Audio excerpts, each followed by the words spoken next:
Assalamualaikum warahmatullahi wabarakatuh. Perkenalkan, nama saya Naila Nur Fitria dengan NIM 063002400056. Di sini saya akan menjawab pertanyaan mengenai mata kuliah material teknik. Pertanyaan pertama, A. Sebutkan 4 klasifikasi baja. B. Untuk masing-masing jelaskan secara singkat sifat dan aplikasi umumnya. 4 klasifikasi utama baja adalah yang pertama itu karbon steel, murah dan kuat, umumnya digunakan untuk jembatan, rangka kendaraan, dan struktur bangunan. Yang kedua itu alloy steel, mengandung elemen tambahan seperti nikel, krom atau molybdenum, digunakan pada aplikasi yang membutuhkan kekuatan dan ketahanan korosi yang lebih tinggi seperti poros, roda gigi, dan komponen mesin. Yang ketiga itu stainless steel, mengandung kromium tinggi yang tahan terhadap korosi, digunakan pada banyak industri makanan, alat medis, dan dapur. Yang keempat tuh tool steel, sangat keras dan tahan panas, umumnya digunakan untuk membuat cetakan logam dan alat potong. Pertanyaan kedua, A. Sebutkan 3 alasan mengapa paduan besi digunakan secara luas. B. Sebutkan 3 karakteristik paduan besi yang membatasi penggunaannya. 3 alasan mengapa paduan besi digunakan secara luas. Yang pertama itu biaya murah, yang kedua kekuatan tinggi, yang ketiga mudah diproses dan dibentuk.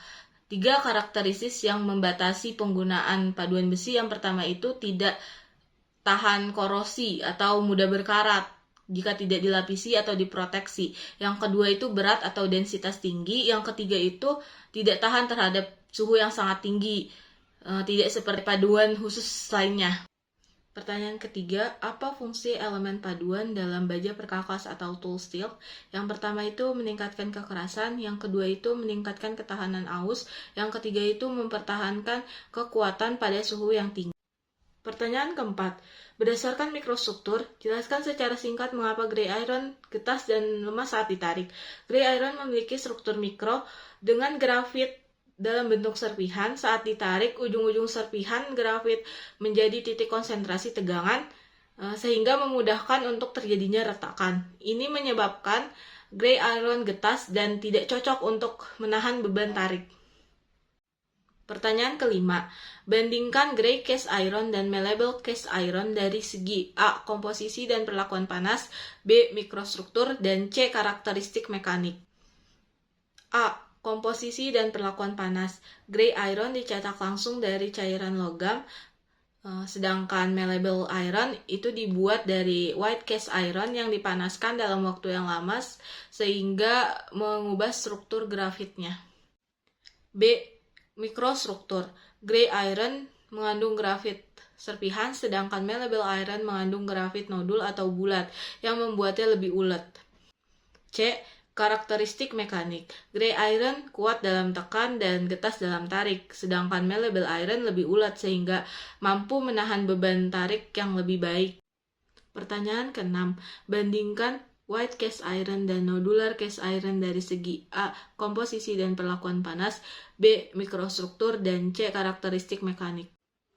A. Komposisi dan perlakuan panas. White iron tinggi akan kandungan karbida besi sehingga sangat keras, sedangkan nodular iron mengandung magnesium untuk membentuk grafit bulat. B.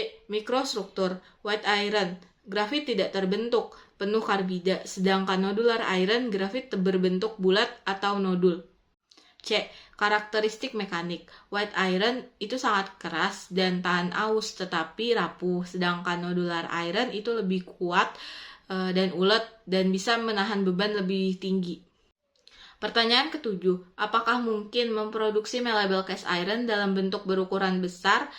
Mengapa atau mengapa tidak? Tidak memungkinkan memproduksi malleable cast iron dalam ukuran yang besar karena perlakuan panas yang dibutuhkan tidak akan merata pada ukuran yang besar. Akibatnya tidak semua bagian mendapatkan struktur grafit bulat yang diinginkan. Pertanyaan ke-8, apa perbedaan utama antara work alloys dan cast alloys? Work alloys dibentuk dari deformasi mekanik seperti tempa atau gulung, struktur lebih halus, lebih kuat dan ulet, sedangkan cast alloys itu dibentuk dari cairan yang dituangkan ke dalam cetakan. Bentuknya bisa lebih kompleks tetapi tidak lebih kuat dari work alloys. Pertanyaan 9. Mengapa paku keling atau rivet dari aluminium 2017 harus disimpan ke dalam lemari es sebelum digunakan? Rivet dari aluminium 2017 mengalami pergeseran alami seiring berjalannya waktu setelah dipanaskan. Untuk menunda pergeseran tersebut, rivet harus dimasukkan ke dalam lemari es. Ini memungkinkan rivet tetap lunak dan mudah dibentuk saat digunakan. Pertanyaan ke-10. Apa perbedaan utama antara paduan yang dapat dan tidak dapat dikeraskan melalui perlakuan panas? Yang pertama, heat treatable alloys, diperkuat dengan perlakuan panas, solution heat treatment and aging. Yang kedua, non-heat treatable alloys, diperkuat dengan pengerjaan dingin atau cold working seperti penekukan atau penarikan. Pertanyaan ke-11. Jelaskan fitur khas, keterbatasan, dan aplikasi dari kelompok paduan logam berikut ini. Titanium alloys, refractory metal, super alloys, dan noble metals. Titanium alloys sangat kuat namun ringan, digunakan dalam pesawat dan implan medis. Refractory alloys tahan suhu tinggi, digunakan dalam reaktor nuklir dan industri logam berat, contohnya tungsten dan molybdenum. Super alloys mampu bertahan dalam suhu yang tinggi dan tekanan yang tinggi seperti turbin gas dan mesin jet. Noble metals tahan terhadap korosi dan oksidasi seperti emas, perak, dan platinum. Biasanya digunakan dalam perhiasan, elektronik, dan katalis.